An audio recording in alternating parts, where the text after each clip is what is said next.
The common question that I get is, do I need paid ads to scale my agency? And so I want to answer that, but I don't want to just give you guys a yes or no. I want to give you my philosophy around paid ads and my thought about scaling a business. My hope here is not that I share something that you guys don't already know, but maybe that I shift your belief around paid ads and how much you should be spending and what your goal should be with them. So the short answer is, do I need paid ads to scale my agency? And the short answer is no. Like, I've literally come across other agencies that have grown fairly large, relatively speaking, $1 million, $2 million a year without paid ads. But my response to that is, why would you not want to figure them out? So even if you could grow other ways, why would you not want to use them and figure them out? For one, it's a little bit contradictory for most of us. Now, I know not all of us do paid ad or lead gen for our clients who are more focused on SEO, organic, content management, or something like that. But at the end of the day, we're out here trying to generate leads for our clients. So, it was something I know in our agency, like a chip we've always had on our shoulder. And we're like, look, we don't only tell you to run paid ads. We're not only an advocate of it, but we practice what we preach. It's what we actually do as well. And we do it heavily. We invest heavily. Even at times it was uncomfortable. So most agency owners avoid or dabble in paid ads out of fear of wasting money, fear of it not working, fear of needing to optimize it all the time, fear of Meta changing all their crazy stuff. And all of a sudden, like, the bottom falls out beneath us. But in my opinion, nothing else gives you scalable, predictable growth like paid ads. So in my experience, and again, it's not saying one is better than the other, but let me use cold email as an example. In my personal experience, and we've invested heavily in cold email, it always looks like this. So let's say we start and we have a 90-day campaign that really is intended to run forever, but it ends up being a 90-day campaign. Month 1, we'll knock down like 3, 4, 5 deals. Then month 2, we'll knock down like 2, 3 deals. Then month 3, we'll knock down like 1 or 2 maybe. And then all of a sudden it falls off a cliff. And the reason that I have discovered for that is because you exhaust the audience so quickly. I mean, we're sending thousands of emails a day. If you optimize cold email in the way that Brambo teaches, you can burn through a list very quickly. And the engagement rates, the click-through rates, the schedule rates on that is very low, much lower than paid ads. So if we're thinking in terms of what long-term is sustainable, scalable, and predictable, I think we can cross off paid ads, or we can at least say it's going to be a challenge, right? Or it's going to take a lot of work. Cold calling, again, same thing. It's not that it's not possible, but until AI outbound cold is completely legal, we still don't even know if it's legal, but it's hard to scale it. The schedule rates, the connection rates are very low. The conversion rates are even lower, and it's less predictable. It's more volatile. Now, paid ads is also volatile,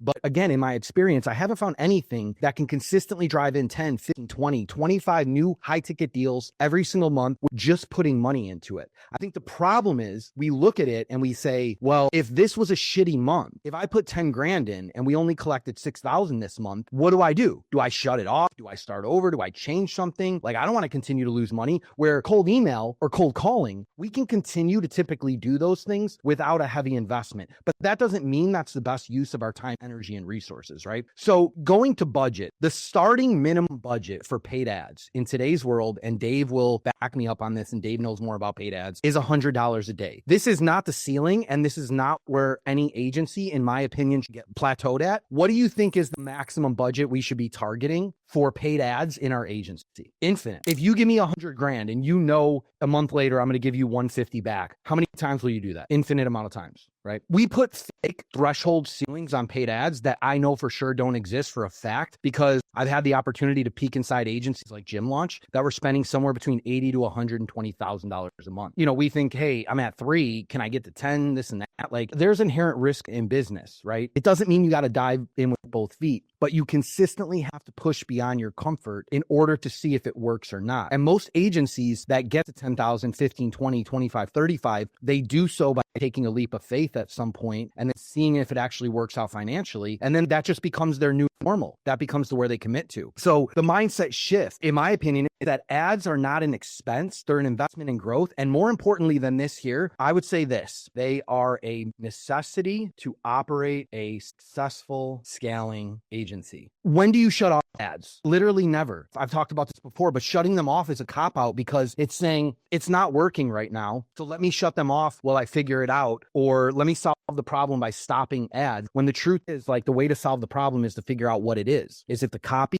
Is it the creative? Is it the targeting? Is it sales? Is it congruency through everything? Is like the message not congruent? Is your offer outdated because other agencies have become more aggressive or more clever in their marketing? It's always one of those things, because at any given moment, there's an agency out there that is making a shitload of money from paid ads. Meaning if you are not, or if we are not, then it's just knowledge, experience, optimization, something we're missing. And here's the irony and the beauty in paid ads. This can change in the near future. At this point in time, do you guys believe that paid ads are a science or an art? They are, at a macro level, they are a science, meaning there's a framework that we know works that you can apply. But at a micro level, they're an art form because there's so many variables. There's so many things that we can't account for. Sometimes even organically or through paid ads, something will pop off because the platform and something in the platform, the algorithm liked something, right? And it pushed that. It wasn't even necessarily because the creative was the most engaging or the offer spoke to the audience. So it's an art form and it requires constant management. And the beauty in that is that's why we have jobs, because like if it was so simple, a lot of businesses wouldn't need us. How it might get there one day, we'll have to figure out what happens then. But right now it's not, it's both. So as long as a ROAS exists, as long as a return on your ad spend exists, you should be scaling. And the times that you are at a very comfortable return on ad spend is actually the time when you should be the most aggressive, because you have opportunity, you have extra money. But again, what happens that I see time and time again is things are working, things are clicking, we're closing deals, we're making money, and we're like, now seems like a good time to just let it go. Why am I going to mess around with this? It's working, we're making money, everything's cool. It's like, yeah, but the purpose of an agency is to grow. We all want to grow, we all want to scale, we all want to get bigger, we all want an opportunity to be acquired one day. So if none of that makes sense to you, this is the simple retention mathematical equation that I did one day in my agency, and I went, oh shit, I have to run paid ads. And here it is. Let's say you're a $200,000 a month agency. You might be thinking, dude, I'm only at 30, or I'm only at 50, or I'm only at 80 right now. This doesn't apply to me. But you're going to grow, right? You're here, you're in this program. If you're in the program, you're going to grow. We're going to die trying. But let's say you're a $200,000 a month agency at an average monthly revenue per user at $1,900 a month. It's 105 clients. Let's say your churn is 7%, which is about average, a little bit higher. That means you're losing 7 clients per month. This is why agencies in the beginning can scale. It's just simple math. If I only have 20 clients and I sign 4 or 5 and my churn is 7%, the net gain from the clients is positive, meaning I can continue to grow. Problem when you start becoming this size is that if you're losing, imagine when you get 200 clients, but if you're at 7% churn, you're losing 7 to 8 clients a month. That means in order to maintain the status quo, to stay plateaued, you have to acquire 7 to 8 clients per month. And I'm not factoring in an increase in LTV or monthly revenue charges, right? Obviously, that's something we can do. That's something we always should be doing, but I'm just saying like for like here. So now when you get to 200 clients a month, you're at 14 clients that you're losing every single month. If you rely on word of mouth, organic, cold calling, cold email, it's very hard to consistently sign 15 high ticket clients every single month. It's not impossible. It's definitely not impossible, even through affiliates, but it's hard. It's not as hard with paid ads, especially after you have the science, the macro framework, and you have the micro, which is the art form. You have somebody who can dive in, identify things, optimize, and make them better, right? So back to the original thing is like, it's not the only way to grow, but why would you not figure it out, right? Why would you not want to solve for what's going to happen in the future? Solve for it now. It's so simple. It's so easy to comprehend this. There's no reason that any agency should jump into this business without trying to figure out paid ads for acquisition. And even if you decide, you know what, it's just not my thing, man, I don't want to do it, it's stressful, I'm going to figure it out other ways, your competitors in your niche are going to run ads and we're going to take market share from you, right? The beautiful thing about what I'm saying to you guys right now is that you can actually use this in your sales process. You can share the same thing that I'm sharing with you right now with your clients. If you have a client in any niche that's not considering running paid ads, they're talking to you, so they're considering, but let's say they've been burned by a bunch of agencies, it's like, what's the alternative? You just forfeit your market share to the local chiropractor up the street? That doesn't seem smart. This is the world that we live in now. Everybody's on their devices. Everybody's addicted to social media. Like, run ads. Ads are the only consistent, controllable way to do this long term, to acquire as many clients as you need to consistently grow, that I found. Why referrals, cold email, and partnerships alone can't sustain.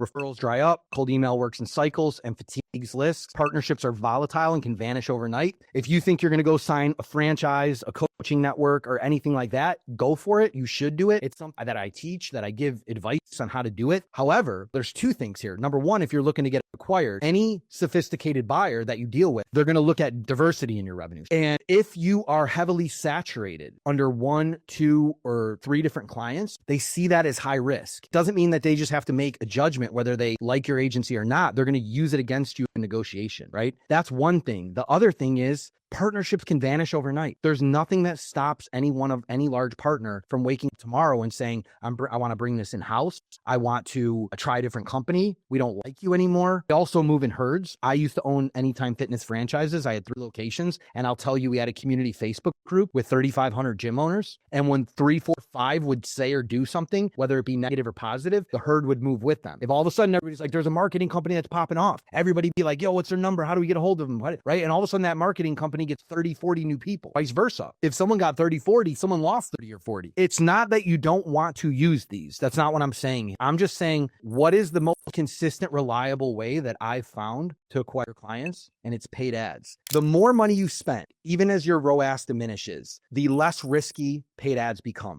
You're casting a wider net. You're getting more brand visibility. Even though your ROAS is shrinking, you have more opportunities driven into your pipeline, which gives you more opportunities to talk to people at later times. When you're spending $3,000 a month, but if you're getting 30 leads, it's actually more risky than when you have more leads, less and a lower conversion, because there's a bigger pool to reactivate at a later time. There's higher opportunities for referrals, not to mention your brand visibility. When you're spending $10,000, $15,000, $20,000, there are people that are viewing, clicking on your ads, but are not converting, that need 3, 4, 5 more touches. So every time you spend that much money and you're getting more engagement, you're moving people through your pipeline. Like, we all know how the pipeline works: top of funnel, middle of funnel, bottom of funnel, and some that even haven't even come into the funnel. Your funnel is actually wider than just top of funnel. Like, you literally have people that are engaging that haven't even come into the funnel yet. But then we get them into the funnel, and these are what I'll call tire kickers or bad leads, the ones that are like not ready to move. But the truth is, they just don't know, like, and trust you yet. And if you become good at nurture, it's how quick do we move them through the pipeline, right? How can we take them from I don't know, like, and trust you to I do know, like, and trust you, and I'm converting? And the more opportunities you can open up with paid ads, the less risk you have that you're actually going to be at an operational loss. And this math works across the board. We tell ourselves, well, the more money I spend, the more opportunity I have to lose money. I got to stick at 3,000.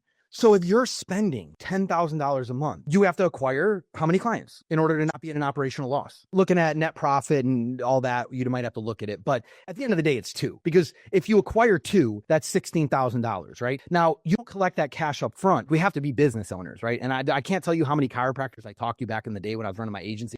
I was like, please, come on, like, understand this math, right? So if we acquire 2 clients, okay, it's January. We acquire 2 clients on $10,000 in ad spend, and we know that Hector's LTV is $8,000. But Hector goes, yeah, but Gil, I spent 10, dude, and they only paid me $2,000 and $2,000, right? So really, I only made 4. So I'm actually at a $6,000 deficit for the month, right? I get it, but that's the cost of acquisition. But as long as those clients meet the average LTV over time, that 1 month over time actually became almost a 2x ROAS. And that's all you needed was 2. Now, there's other factors there too. How many came into the pipeline in January that actually didn't convert in January that are going to convert in March or April because they need more nurture? And actually, Dave has a way where he actually tracks and attributes a conversion from the month that they came in. So if a lead comes in January and they don't convert until March or May or June or whenever, it actually goes back and it attributes it to the January ad spend, so we can get a true measurement of what the ROAS was for that month, right?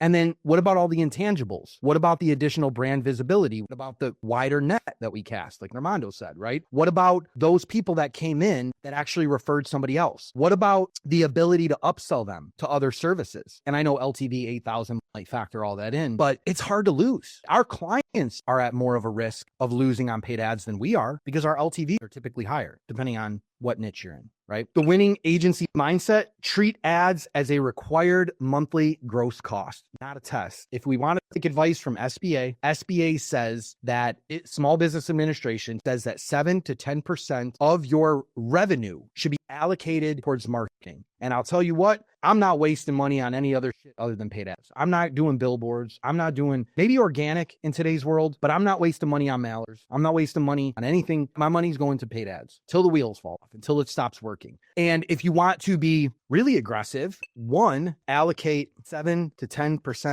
of revenue towards marketing. And if you want to be really aggressive or you're new, allocate 7 to 10% of target revenue toward marketing. And that's every single month consistently, regardless of what's going on. Doesn't matter If your net profit is down, up, sales are up, down, people quit, expenses went up, you got a tax bill, you don't have a tax bill, GHL raised their prices, whatever it is, this is the cost of doing business forever. Because if you don't do this, you're looking out for yourself here. This is not just a rule to be uncomfortable. If you don't do this, consistent growth becomes very challenging. It becomes hard. And you're actually teaching yourself habits that are not conducive to scaling a business long term. You're teaching yourself that we'll just figure this shit out. Like, we'll figure it out. I had a conversation, I put a post up with this with a gentleman the other day, and he's a really nice guy, but he had been building a business for 25 years. And I said, what happened, man? He's like, I just can't figure out lead generation. And I was like, for 25 years? He's like, yeah. I'm like, what are you going to do about it? He's like, well, I think we got it. We're going to figure it out. And I'm like, well, when? And he's like, over the next 3 months. I'm like, cool. So what are you going to do? He's like, the things we're already working on. I'm like, you mean the things that you've been working on for 25 years? He's like, yeah. I'm like, so over the next 3 months, the same thing you've been doing for 25 years is going to magically start generating you leads. Well, when you say it like that,